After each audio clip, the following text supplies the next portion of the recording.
Wishlist add-on allows your users to have a dedicated page where they can save and return to products on your store. It's really intuitive with our heart links. So let's set it up.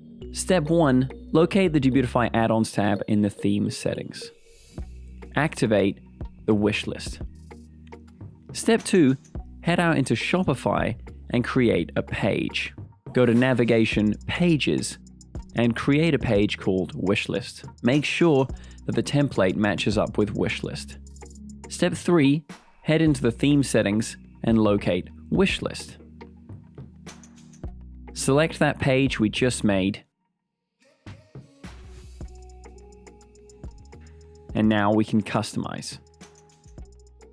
We can see the heart now on collection pages and home pages. Have a play around with those customizations, and good luck in your store. And if you're not using Debutify yet, get started today at Debutify.com completely free.